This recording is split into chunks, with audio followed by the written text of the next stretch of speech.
Israel, America અને ઈરાનનું યુદ્ધ વધુ આગ ઓકી રહ્યું છે. દિવસને દિવસે વધુ ભયંકર હુમલાઓ થઈ રહ્યા છે. જોકે ઈરાને દુનિયાને તેલના ખેલમાં ફસાવી દીધું છે અને વિશ્વની સાથે સાથે ભારત પર પણ યુદ્ધની જોવા મળી રહી છે આડઅસર.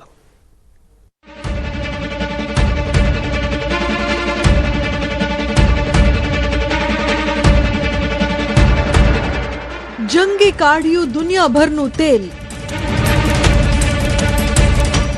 મહાયુદ્ધની આગથી કાચા તેલમાં ઉછાળો. પશ્ચિમ એશિયામાં ઈરાન, ઇઝરાયલ અને અમેરિકા વચ્ચે વધતા ટકરાવે પરિવહન વ્યવસ્થાને હલાવી દીધી છે.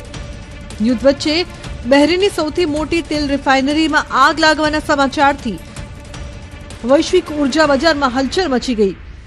કાચા તેલની કિંમતોમાં જબરદસ્ત ઉછાળો આવ્યો અને જો હાલત આવી જ રહી તો દુનિયા એક મોટા ઉર્જા સંકટ તરફ વધી શકે છે. ઈરાને દુનિયાને તેલના ખેલમાં ફસાવી. બહેરીનની સૌથી મોટી રિફાઇનરીમાં આગથી મોટું સંકટ. ઈરાનના હુમલા બાદ બહેરીનની સૌથી મોટી તેલ રિફાઇનરી બેંકોમાં આગ લાગી ગઈ. આ રિફાઇનરી બહેરીનની સૌથી મોટી અને ખાડી ક્ષેત્રના મહત્વના ઉર્જા એકમોમાંની એક છે. હુમલા બાદ આંતરરાષ્ટ્રીય બજારમાં કાચા તેલની કિંમતોમાં તેજ ઉછાળો નોંધવામાં આવ્યો. જંગના કારણે કાચા તેલની કિંમત લગભગ 30% સુધી વધી ગઈ છે અને બ્રેન્ટ ક્રૂડ $100 પ્રતિ બેરલને પાર પહોંચી ગયું છે. ઉર્જા નિષ્ણાતો તેને 1970ના દાયકા પછીનું સૌથી ગંભીર ઉર્જા સંકટ ગણાવી રહ્યા છે. હોર્મુઝ સ્ટ્રેટ બંધ થવા પર વધ્યું ઉર્જા સંકટ. દુનિયાભરમાં તેલ માટે હાહાકાર. તેલની કિંમતોમાં આ ઉછાળનું સૌથી મોટું કારણ છે દુનિયાના સૌથી મહત્વના તેલ માર્ગોમાંથી એક હોર્મુઝ સ્ટ્રેટ પ્રભાવિત થવું. ઈરાન અને અમેરિકા વચ્ચેના તણાવના કારણે આ જલમાર્ગ પરથી પસાર થતા તેલ પુરવઠા પર ખતરો મંડરાઈ રહ્યો છે. દુનિયાના ઉર્જા પુરવઠાની દ્રષ્ટિએ હોર્મુઝ સ્ટ્રેટ અત્યંત મહત્વનો સમુદ્રી માર્ગ માનવામાં આવે છે. આ સાંકડો જલમાર્ગ ફારસની ખાડીને ઓમાનની ખાડી અને આગળ અરબ સાગર સાથે જોડે છે. તેની ઉત્તરમાં ઈરાન આવેલું છે, જ્યારે દક્ષિણમાં ઓમાન અને સંયુક્ત આરબ અમીરાત એટલે કે UAE છે. લગભગ 167 કિલોમીટર લાંબો આ રસ્તો દુનિયાના સૌથી મહત્વપૂર્ણ તેલ પરિવહન માર્ગોમાં સામેલ છે, જ્યાંથી મોટી માત્રામાં કાચું તેલ અને ગેસ દુનિયાભરના દેશો સુધી પહોંચે છે. આ જલમાર્ગનો સૌથી સાંકડો ભાગ લગભગ 33 કિલોમીટર પહોળો છે. તેથી અહીં સમુદ્રી ટ્રાફિક માટે મર્યાદિત શિપિંગ લેન નક્કી કરવામાં આવી છે. આ જ કારણ છે કે જો આ રસ્તામાં કોઈ પણ પ્રકારનો અવરોધ આવે તો તેની સીધી અસર વૈશ્વિક તેલ પુરવઠા અને કિંમતો પર પડે છે. યુદ્ધના કારણે ઘણા તેલ ઉત્પાદક દેશોએ ઉત્પાદન પણ ઘટાડી દીધું છે, જ્યારે સમુદ્રી શિપિંગનો ખર્ચ અચાનક વધી ગયો છે. આ તમામ કારણોસર વૈશ્વિક બજારોમાં તેલની કિંમતો ઝડપથી ઉપર જઈ રહી છે. ભારત માટે પણ હોર્મુઝ સ્ટ્રેટ ફક્ત વૈશ્વિક અર્થવ્યવસ્થા માટે જ નહીં પરંતુ ભારત માટે પણ અત્યંત મહત્વનો છે. ભારત પોતાની જરૂરિયાતનું લગભગ 88% કાચું તેલ આયાત કરે છે અને તેનો લગભગ અડધો ભાગ આ જ રસ્તેથી આવે છે. જો હોર્મુઝ સ્ટ્રેટ લાંબા સમય સુધી પ્રભાવિત રહ્યો તો ફક્ત તેલ જ નહીં પરંતુ ગેસ અને LPGના સપ્લાય પર પણ અસર પડી શકે છે. નિષ્ણાતોનું માનવું છે કે જો પશ્ચિમ એશિયામાં આ યુદ્ધ લાંબુ ખેંચાય તો તેલ હજુ પણ ઝડપથી વધી શકે છે અને વૈશ્વિક અર્થવ્યવસ્થા પર તેની મોટી અસર પડી શકે છે. એટલે કે પશ્ચિમ એશિયામાં વધતું યુદ્ધ હવે ફક્ત સૈન્ય ટકરાવ નથી રહ્યું પરંતુ આખી દુનિયા માટે ઉર્જા અને આર્થિક સંકટનું કારણ બની શકે છે. શેર બજાર પર યુદ્ધનો બ્લાસ્ટ. નિફ્ટી, સેન્સેક્સ કડડભૂસ. ઇઝરાયલ ઈરાન યુદ્ધ શરૂ થયા બાદ શેર બજારો સતત ઘટી રહ્યા છે. ઇઝરાયલ, અમેરિકાએ ઈરાન પર 28 ફેબ્રુઆરીએ હુમલો કર્યો હતો. આ યુદ્ધનો આજે 10મો દિવસ છે. 27 ફેબ્રુઆરીએ સેન્સેક્સ 81,287 બંધ થયો હતો, જે 9 માર્ચે તૂટીને 76,424 સુધી ઘટ્યો છે. આમ ઇઝરાયલ ઈરાન યુદ્ધ શરૂ થયા બાદ સેન્સેક્સ 6,000 પોઈન્ટ જેટલો તૂટ્યો છે. બીજી તરફ વિદેશી સંસ્થાકીય રોકાણકારો FIT ઘણા દિવસથી ભારતીય બજારમાંથી સતત નાણાં પાછા ખેંચી રહ્યા છે, જેની અસરે સેન્સેક્સ, નિફ્ટી સતત ઘટી રહ્યા છે. તેમાં ઇઝરાયલ ઈરાન યુદ્ધથી FIIની વેચવાલી તીવ્ર બની છે. સોમવારે પણ વિદેશી રોકાણકારો દ્વારા કરોડો રૂપિયાના શેર વેચવામાં આવ્યા હોવાનો નિષ્ણાતોનો મત છે. ઇઝરાયલ ઈરાન યુદ્ધથી ભૂ રાજકીય તણાવ સર્જાયો છે. જેથી નકારાત્મક અસરે આજે એશિયન શેર બજારો ધરાશાયી થયા હતા. જાપાનનો નિક્કી ઇન્ડેક્સ ટ્રેડિંગ સેશનની શરૂઆતમાં 3600 પોઈન્ટ તૂટ્યો હતો.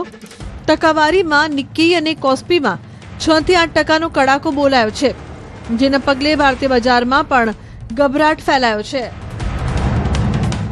આ તરફ ક્રૂડ ઓઇલના વધતા ભાવ અને ડોલર સામે રૂપિયામાં સતત ઘટાડાથી ભારતમાં મોંઘવારી વધવાની ચિંતા છે. ડોલર સામે રૂપિયાનું મૂલ્ય ઘટવાથી ક્રૂડ ઓઇલ સહિત વિવિધ ચીજોની આયાત મોંઘી બની શકે છે, જેની સીધી અસરે ભારતમાં પેટ્રોલ, ડીઝલ, ગેસ, સીએનજીની કિંમત વધી શકે છે.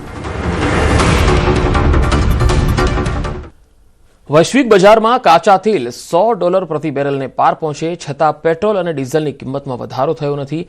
સરકારે જણાવ્યું હતું કે સરકાર વૈશ્વિક તેલ બજારો પર નજર રાખી રહી છે. પશ્ચિમ એશિયામાં વધતા તણાવને કારણે મધ્ય તેલની કિંમતમાં તેજ વધારો થયો. વીજળી ઉર્જા સપ્લાયની ચિંતા વધી રહી છે.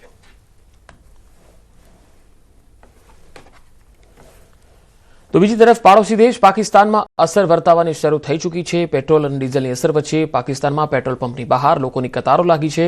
લોકો વાહનોમાં પેટ્રોલ ડીઝલ ભરાવવા કતારો લગાવીને ઉભા છે. તસવીરોમાં જોઈ શકાય છે પાકિસ્તાનના લાહોરથી આ તસવીરો આવી રહી છે. લાહોરમાં પેટ્રોલ પંપની બહાર લાંબી લાંબી કતારો છે, કારણ કે ઓલરેડી ત્યાં પેટ્રોલ ડીઝલના ભાવ ખૂબ વધારી દેવામાં આવ્યા છે અને હવે લોકોને એવી આશંકા છે કે પેટ્રોલ નહીં મળે, ડીઝલ નહીં મળે.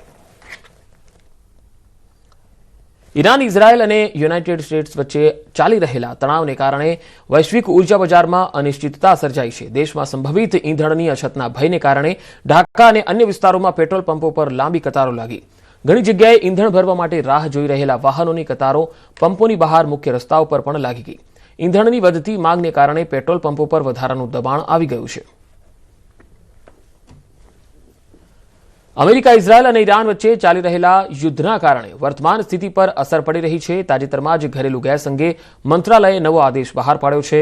Ministry of petroleum and natural ગેસે નવો આદેશ જારી કર્યો. તમામ પબ્લિક સેક્ટર ઓઇલ માર્કેટિંગ કંપનીઓએ એલપીજી સિલિન્ડરની સપ્લાયમાં ઘરેલું ગ્રાહકોને પ્રાથમિકતા આપવાની સૂચનાઓ અપાઈ છે. મંત્રાલયે સ્પષ્ટ કર્યું કે સિલિન્ડર માત્ર ઘરેલું ગ્રાહકોને જ આપવામાં આવે, નહીં તો કાનૂની કાર્યવાહી થશે. પરિસ્થિતિને ધ્યાનમાં રાખીને રિફાઇનરીઓને એલપીજી ઉત્પાદન વધારવાના નિર્દેશ પણ આપ્યા છે. જમાખોરી અને કાળાબજારી રોકવા માટે ઘરેલું સિલિન્ડરની 2 બુકિંગ વચ્ચે 25 દિવસનું અંતર ફરજિયાત કરવામાં આવ્યું છે. જોકે આયાતિત એલપીજીમાંથી હોસ્પિટલ અને શૈક્ષણિક સંસ્થાઓ જેવા આવશ્યક ઘરેલું ક્ષેત્રોને પ્રાથમિકતા આપવામાં આવી રહી છે, જ્યારે હોટલ અને રેસ્ટોરન્ટ જેવા ક્ષેત્રોની માંગની સમીક્ષા કરવા ઓઇલ માર્કેટિંગ કંપનીઓની વિશેષ સમિતિ બનાવવામાં આવી છે. સપ્લાય પર દબાણને કારણે કેટલાક શહેરોમાં ઘરેલું સિલિન્ડરની ડિલિવરીમાં વિલંબ થઈ રહ્યો છે અને કોમર્શિયલ એલપીજીની અછતને કારણે હોટલ અને રેસ્ટોરન્ટ ઉદ્યોગમાં ચિંતા વધી છે. ઈરાન સામે ઇઝરાયલ અને અમેરિકાના યુદ્ધની અસર રાજકોટમાં જોવા મળી. હોટલ અને ખાણીપીણીના ધંધાર્થીઓને હાલ પૂરતો કોમર્શિયલ રાંધણ ગેસ નહીં મળે. ઇન્ડિયન ઓઇલ કોર્પોરેશન લિમિટેડ દ્વારા એજન્સીઓને મેલ મારફત જાણ કરવામાં આવી. ઈરાને હોર્મુઝ રૂટને સીઝ કરતા ગેસની આયાત પર માઠી અસર પડી છે. કોમર્શિયલ રાંધણ ગેસ જે છે તેમાં અત્યારે અછતની સ્થિતિ દેખાઈ રહી છે. ખાણીપીણીના ધંધાર્થીઓને હાલમાં રાંધણ ગેસ નહીં મળે. હોર્મુઝ રૂટ પર સીઝ થવાના કારણે આ આયાત અટકી છે. રાતે અચાનક 12 વાગે ભારતીય ગેસ અને અમારે ઇન્ડિયન ગેસ આવે છે, એના કોમર્શિયલ સપ્લાયનો રાતે મેલ આવેલો છે કે આજ રાતથી 12 વાગ્યા પછી ગેસના બાટલા સપ્લાય કરવાનું બંધ કરેલું છે. હોટલ એસોસિએશન નિર્ણય અત્યારે એ છે બધાને વિચારણાણા કે અત્યારે બધા આગળ 1-2 દિવસના સ્ટોક છે હાજરમાં, તો 2 દિવસ પછી કરવાનું છે. વધુ માહિતી મેળવી રાજકોટથી સંવાદદાતા અંકિત પોપટ જોડાયા છે. અંકિત, રાજકોટમાં જ્યારે હવે રાંધણ ગેસ હોટલના ધંધાર્થીઓને નહીં મળવાના, ત્યારે કેવી સ્થિતિ હવે સર્જાઈ રહી છે? આ સ્થિતિ કેટલી વિકટ બની શકે છે આવનારા દિવસોમાં? ચોક્કસથી પંકજ, વાત કરવામાં આવે તો ઈરાન સામે ઇઝરાયલ અને અમેરિકાના યુદ્ધની અસર હવે રાજકોટ શહેર ખાતે પણ જોવા મળી રહી છે.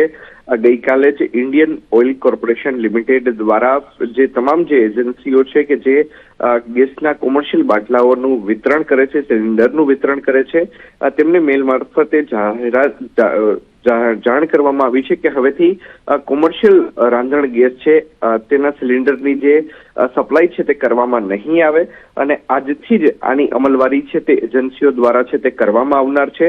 ત્યારે ગઈકાલે જ ન્યૂઝ 18 ગુજરાતી દ્વારા રાજકોટ શહેરના કાલાવડ રોડ ઉપર આવેલા હોટેલ અને રેસ્ટોરન્ટની મુલાકાત લીધી હતી. હોટેલ અને રેસ્ટોરન્ટ સંચાલકોનું કહેવું છે કે તેમની પાસે માત્ર 2 દિવસ ચાલે તેટલો સ્ટોક છે. ત્યારે 2 દિવસ બાદ કયા પ્રકારની પરિસ્થિતિ થશે તે બાબતે આજરોજ જે રાજકોટના હોટલ અને રેસ્ટોરન્ટ સંચાલકોના જે એસોસિએશન છે તેની આજરોજ મિટિંગ મળનાર છે અને મિટિંગમાં સંભવતઃ જેમ અન્ય રાજ્યોની અંદર આજથી કેટલીક જગ્યાએ હોટલ અને રેસ્ટોરન્ટ બંધ થઈ ચૂક્યા છે તેવી જ પરિસ્થિતિ રાજકોટની અંદર આગામી 2 દિવસ બાદ જોવા મળે